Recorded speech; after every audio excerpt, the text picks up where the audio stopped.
Halo anak rantau, buka mic-nya. Ada aja lah kalian di sini. Ya, anak rantau buka mic-nya, silakan.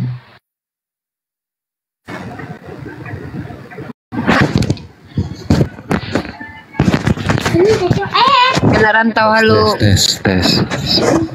Ya, ini Uriel muslim atau non muslim? Non. Non, ya, silakan. Ada yang mau disampaikan? Nggak ada sih. Saya cuma mau nanya, ini forum apa ya? Forum diskusi lintas agama antara Islam dan Kristen biasanya di sini. Silakan, Uriel. Yang didiskusikan apa ya? Didiskusikan tentang hal-hal yang penyimpangan-penyimpangan yang dijual oleh umat Kristiani dengan mengatakan bahwa Yesus adalah Tuhan, bahwa Yesus adalah Allah Bapa, ajaran Trinitas yang tidak pernah ada dalam pengajaran Yesus, seperti itu, brother. Yang di sini itu semua pernah sekolah teologi atau apa ya? Kami mungkin, ya, kami guru-guru pendeta kalian biasanya. Mana ada guru pendeta dulu sekolah teologi di mana? Ya, sekolah teologi itu hanyalah orang-orang yang mengikuti doktrin manusia. Saya tanya kamu naik ke sini ngapain? Kalau anda jadi fisikawan itu harus sekolah di fisika. Ya, sekarang saya tanya siapa yang lebih punya kapasitas menjelaskan Kristen? Pendeta yang mana coba? Pendeta Oneness, pendeta Nestorian, Saksi Yehova. Nah, jadi terus kamu naik ke sini ngapain? Ini saya tanya dulu, dasar kalian itu berdebatkan agama itu. Kami dasarnya manusia, kami tidak mau peradaban ini dipunah larahkan oleh orang-orang yang menyesatkan. Jawab dong, antara Tuhan dan manusia tidak bisa menjawab. Mana manusia dasarnya itu dasarnya pakai akal. Dengerin, dasarnya pakai akal bukan doktrin itu. Lanjut. Kami di sini adalah sebagai manusia hidup yang tidak mau ya peradaban ini dirusak oleh orang-orang yang merubah-rubah bahasa, tidak bisa membedakan mana Tuhan mana manusia. Ya, sekarang kita uji. Anda tahu tidak apa beda Tuhan dan manusia? Coba dibuka mic-nya.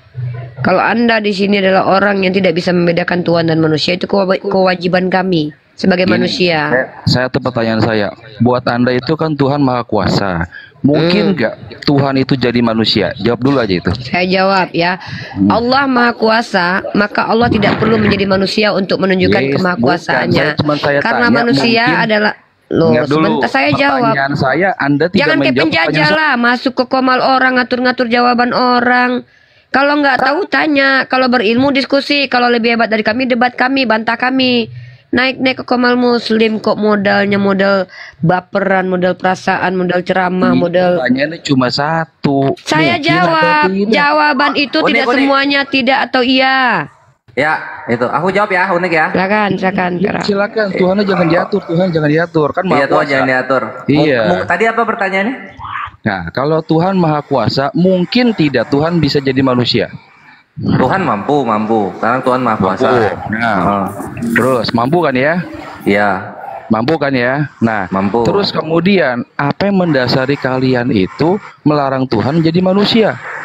Karena Tuhan tidak pernah ngomong begitu. Dari mana Anda tahu Tuhan? Memangnya Anda tangan kanannya Tuhan? Ya kan lihat dari kitab sucinya, kan nabi-nabi sudah mencatatkan firman-firmannya. Mana ada? Pertama dari mana? Itu berdasarkan kitab suci yang muncul di abad ke-7 atau memang yang hidup bersama-sama dengan ajaran yang menyatakan memang Tuhan itu pernah berinkarnasi jadi manusia. Nah, ya. Kalau saya dapat cerita, dulu saya belum selesai. Kalau saya dapat cerita, ya, ada si A pernah jadi pahlawan A, B, C, D. Tapi saya dapat ceritanya ini dari orang yang hidup abad ke-5 setelah si A ini meninggal, bahkan mungkin sudah jadi tanah kali ya. Iya. Gitu. Kira-kira saya percaya atau enggak? Jangan dipercaya. Nah, itu dia. Sedangkan saya punya buku, ya kan? Ada riwayat tertulis orang-orang yang hidup sejaman dengan dia. Mana yang bisa saya percaya? Percaya yang itu, iya. Percaya yang itu. Iya, percaya itu ya. Sekarang kita tutup kitab masing-masing. Anda nggak usah buka kitab Anda, saya tidak perlu buka kitab saya. Menurut Anda, Yesus disalib atau tidak? Jangan lu yang disalib, yang menjadi manusia. Karena kalau Tuhan nggak pernah ngomong kayak gitu, itu fitnah. Fitnah Tuhan namanya. Nggak ada Tuhan difitnah. Kan saya tadi udah bilang. Kan saya tadi pertanyaan saya. Mungkin nggak Tuhan jadi manusia? Karena Anda jawab mungkin. Mungkin, ya gitu. Kan? Tapi kalau Tuhan nggak pernah ya ngomong kayak gitu, jangan difitnah. Masa ya keimanan kan? dari fitnah? Lah, Tuhan nggak pernah ngomong begitu. Menurut siapa dulu nih? Abad ke-7 kita simpen dulu aja, nggak usah dipakai karena kan kejauhan. Kita ambil yang abad pertama nih. Bukan abad kejauhan. Nih. Bukan kejauhan. Nggak mungkin kan? Nggak mungkin lah ya. Ini kan nggak mungkin, yang abad ke-7 nggak mungkin nih karena kejauhan gitu. Ya udah, kita yang abad pertama. Abad pertama ini siapa nih yang ngomong Tuhan jadi manusia gitu? Kalau nggak ada ya berarti kan halu gitu loh. Masa Tuhan nggak ngomong begitu difitnah? Tuhan maha kuasa. Mau dia ngapain pasti bisa, ya maha kuasa gitu. Cuman kalau Tuhan nggak pernah ngomong kayak gitu, ya jangan difitnah. Ngapain difitnah? Kayak gitu. Nanti kalau misalnya kalau nggak digituin dia nggak punya Tuhan. Nah, jadi Tuhannya ini hasil fitnah gitu. Itu gitu. Masa bertuhan hasil fitnah? Kan gitu kawanku. Gitu. Gurunda mau masuk mungkin? Silahkan. Ya daripada fitnah bayar, mending fitnah gratis. Ya. Daripada fitnah bayar. Ya, jadi pada diri Tuhan itu ada sifat mustahil. Mustahil Tuhan jadi setan. Mustahil Tuhan menjadi sapi. Itu ada sifat-sifat mustahil bagi Tuhan. Jadi itu harus didudukkan. Tuhan itu maha kuasa. Jadi kalau Tuhan sabar dulu, gantian kita bang. Kalau Tuhan itu maha kuasa, berarti Tuhan maha kuasa menciptakan manusia lahir tanpa ayah. Gitu. Bedakan kemahakuasaan Tuhan dengan kemahapenciptaan. Kemahapenciptaan Tuhan artinya Tuhan mampu mengadakan apapun di luar dirinya, termasuk mengadakan makhluk berupa manusia lahir tanpa ayah. Nah sekarang kalau kita diamkan hal tersebut, okelah, kita ikuti irama Kristen. Yesus, menurut Yesus, apakah dia Tuhan yang datang manusia? Yohanes 8:42. Itu Yesus mengaku dia datang menjadi manusia bukan atas kehendaknya.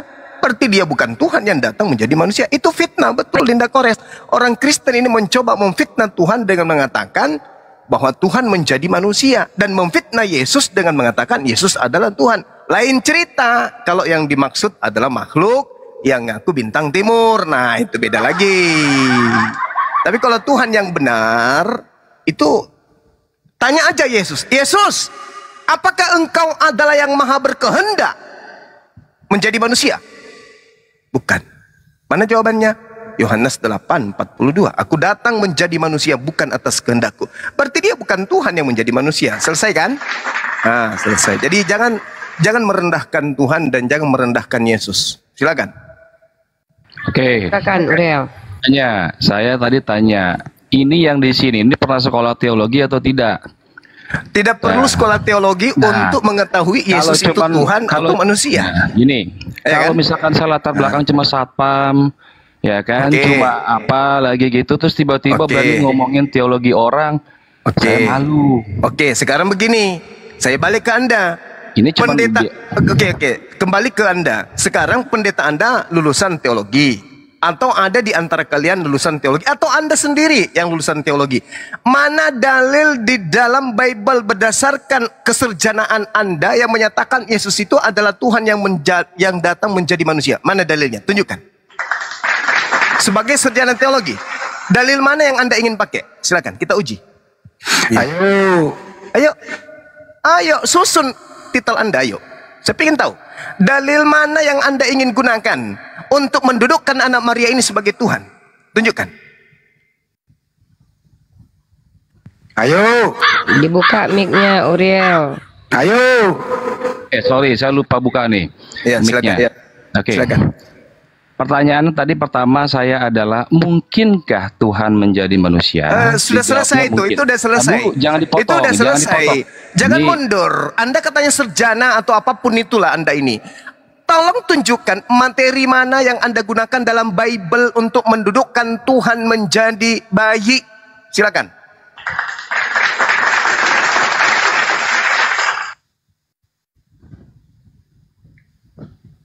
Jangan alasan mute lagi. Tunjukkan aja langsung. Buka mic, buka. Ayo, jangan mundur-mundur, maju diskusinya. Ayo, yang intelek ya. Saya dimatikan mikrofonnya. Saya tidak pernah mati mikrofon. Pertama itu. Terus yang kedua, ketika saya bicara jangan dipotong. Itu metode debat udah lama, Pak. Dari zaman Ahmad Didat. Yang saya tanya Anda paham? Nah, saya kan jawabnya runut nih. Enggak perlu. Jawabnya runut. Yang saya enggak butuhkan. Saya enggak butuhkan itu. Saya butuh narasi sebagai sarjana teolog yang katanya bla sekolah-sekolah dan titel bla titelnya. Yang saya butuhkan materi apa? Sabar. Materi, pertanyaan saya sederhana kan? Materi apa sebagai sarjana teologi yang sekolah tinggi-tinggi yang Anda gunakan di dalam Bible untuk mendudukkan anak Maria ini sebagai Tuhan? Materi yang mana di situ? Lukas, Markus, Matius, Yohanes, Kisah Para Rasul, Petrus, atau yang mana? Silakan. Saya pengen tahu. Silakan. Serius. Aku pengen tahu, serius. Silakan. Mana? Kenapa di-mute? Saya jangan di-mute.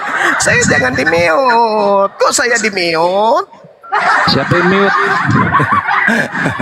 Ayo pakai dalil. Tunjukkan dalilnya, silakan. Pakai dalil. Ini mau saya jawab secara runut atau karena Anda cuma mau pansos doang? Pertanyaan saya gitu loh. Jangan so intelek di hadapan saya. Ya, kukunya ginjalmu. Kalau kau ngaku sarjana teolog, justru itu saya suka. Saya senang. Tolong sebagai sarjana teolog, Anda tunjukkan dalil mana yang Anda jadikan santapan rohani untuk mendudukkan anak orang menjadi Tuhan. Saya tunggu. Saya hitung sampai 10. Kalau tidak, mohon diturunkan orang sombong kayak gini. 1. Pertama, adakah manusia mampu mengampuni dosa manusia? Yesus mengatakan di dalam Matius 6, nomor 9. Yesus mengajarkan manusia untuk memohon ampun kepada Bapa, bukan kepada Yesus. Tunjukkan mana dalilnya. Memohon ampunlah kepadaku. Mana dalilnya? Ada Tidak ada manusia, termasuk Yesus. Bahkan ketika Yesus di atas tiang salib, apa kata Yesus? Bapa, ampunilah dosa mereka, sebab mereka tidak tahu apa yang mereka lakukan. Tunjukkan di mana Yesus, aku telah mengampuni dosamu, itu di mana tertulis? Ayo, saya turun sekarang nih, saya turun. Dalam hitungan 3 saya turun. Ketika Anda menunjukkan ada dalil, Yesus mengatakan dosamu telah aku ampuni, saya turun. Artinya saya malu. Tapi kalau tidak ada, percuma titel kau deret dari jarimu sampai ke lenganmu, tembus ke ususmu itu titel. Kalau saya lebih paham Bible daripada ente. Malu nggak? Mampus kau. Malu nggak? Tunjukkan dalilnya.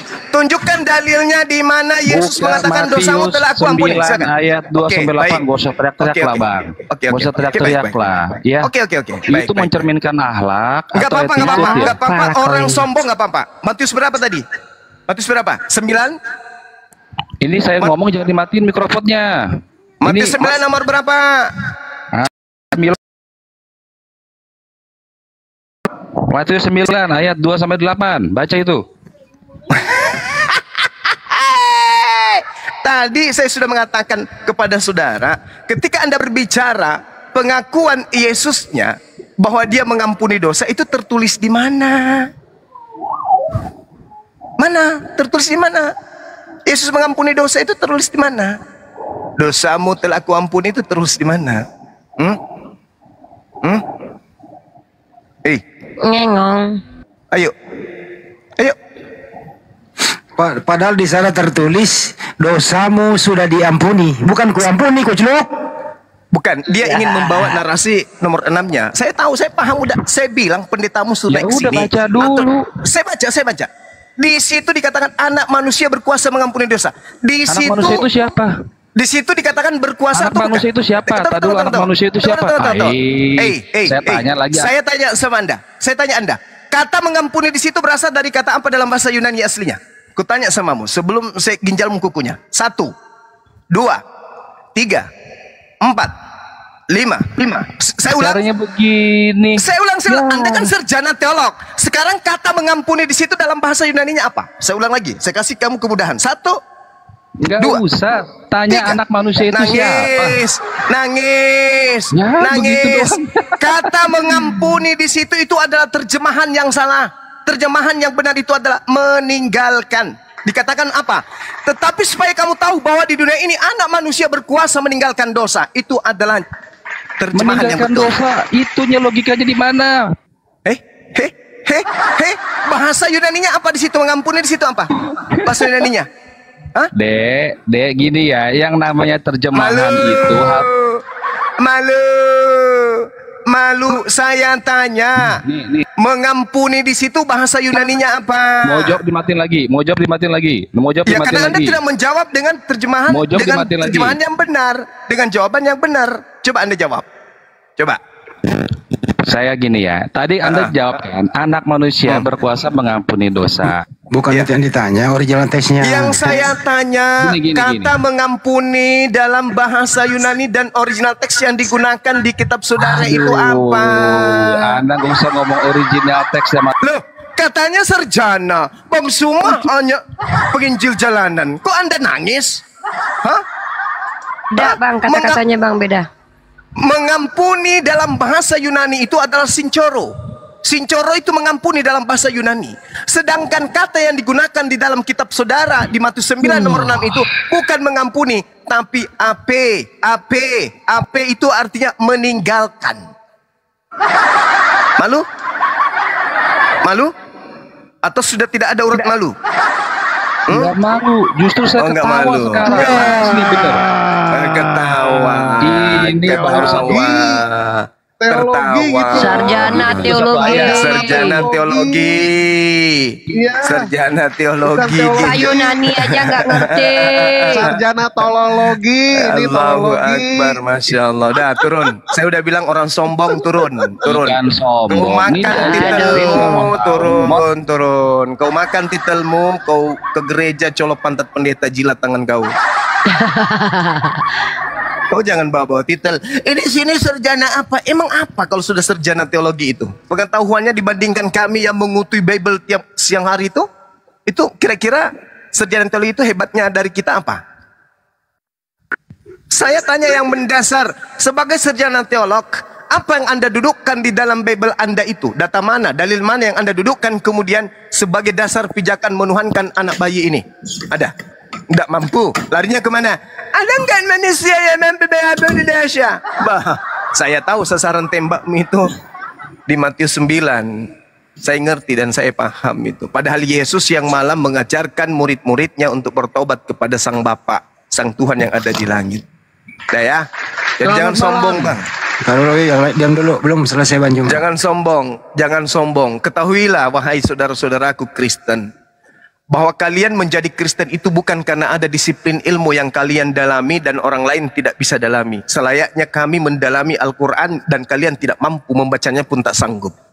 Oke, jadi jangan sombong mengatakan keilmuan kalian tentang Kristen itu jauh lebih hebat daripada kami. Enggak. Percayalah, Anda mengenal Kristen hanya karena perpuluhan saja.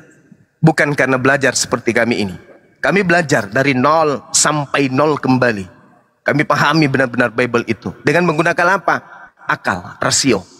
Bukan karena ada aspek perpuluhan atau apapun itu. Ya.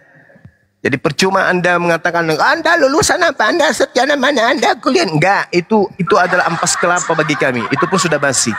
Silakan dia alih. Diulang dulu Banjuma. Original teksnya mengampuni tadi kalau nggak sincorok, kalau meninggalkan AV. Jadi di sana itu terjemahannya salah ya? Iya, salah. Harusnya di situ kalau dia mau menggunakan original teks yang mau diikuti, harusnya dia mengatakan apa? Kalau dia mau menggunakan kesehatan, dia mengatakan meninggalkan, itu boleh. Kata mengampuni itu tidak cocok. Kenapa kata mengampuni itu dasar kata itu sincoro? Ya, itu akar katanya itu betul. Ya. Oke, lanjut. Jadi tadi ini mengaku sarjana tapi tidak sarjana, kebotolan belaka. Kira-kira begitu. Iya. Sarjana tipu-tipu.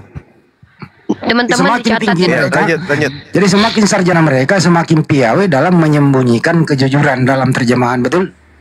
Itu si haleluya Bang Andi. Bukan suaranya mirip. Teman-teman muslim itu perlu dicatat ya. Yang pertama, akar kata dari kata mengampuni yang digunakan bahwa anak manusia itu berkuasa mengampuni itu tidak sama dengan kata yang sesungguhnya ya. Itu menggunakan kata apeme.